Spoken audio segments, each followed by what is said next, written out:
I did not enjoy Doctor Strange in the Multiverse of Madness. To avoid spoilers, I won't go too deep into the plot, so all I'm going to say is that the movie stars Benedict Cumberbatch again as the sorcerer Doctor Strange, and this time he runs into a girl named America Chavez, played by Xochitl Gomez, who has the uncontrollable ability to travel through the multiverse. If you don't know what the multiverse is by now, then I can't help you. America is being chased by demons who want to steal her power, and now Doctor Strange needs to protect her. This movie was pretty difficult for me to sit through, although it didn't help that the guy sitting behind us was tapping his feet on the floor and we had to ask him repeatedly to stop. I thought the first Doctor Strange movie was okay. I liked it better the second time I saw it. The mind-bending kaleidoscope special effects were pretty cool to watch, and it led to some fun and creative action. This one has highly detailed special effects, but it was a lot less fun to watch than the first one. For a movie about sorcerers who can bend reality, the fight choreography and visual effects should have been a lot more creative. Avengers Infinity War did some pretty cool stuff with Doctor Strange fighting Thanos, but here we just get a lot of generic shots of magicians holding their hands up and yelling in agony like,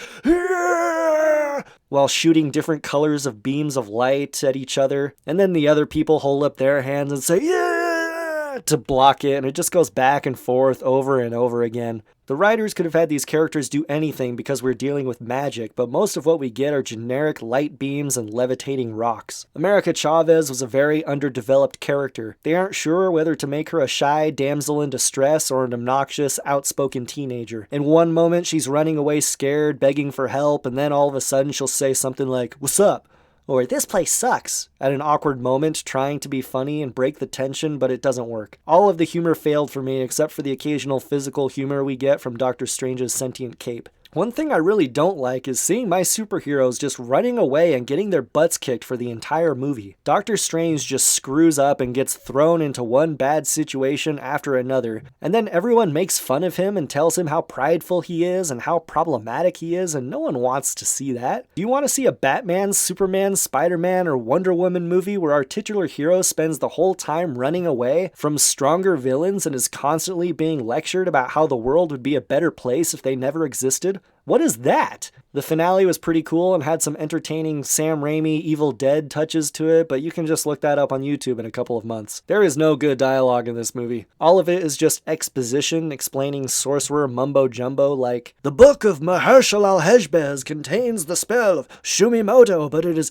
held in the secret mountain of WonderCon, and it can only be reached using the rune of Mickey Rooney, but it can only be obtained through a constitutional convention of the states in the Gamma Quadrant of Sector 7, but don't eat anything after midnight in that universe because it will summon the ghoulies," and I just did not care. If you understand how the multiverse works, then you know that the only reason why comic book movies adopted the multiverse is to have an excuse to insert crowd-pleasing cameos. I was hoping it would be full of cameos and callbacks because I'm not ashamed to say I'm a sucker for that kind of stuff, but there were a few cameos and most of them were pretty weak, and one even had me rolling my eyes. There was one cameo where I said "Heyo" out loud in the theater because it was cool to see that person, but other than that, the cameos were underwhelming. It's actually kind of shocking how little creativity there was with regards to exploiting the multiverse storyline. The reason why a TV show like Rick and Morty is so fun is because you can do anything you want. You can create any world, any character, any variation on any character, anything.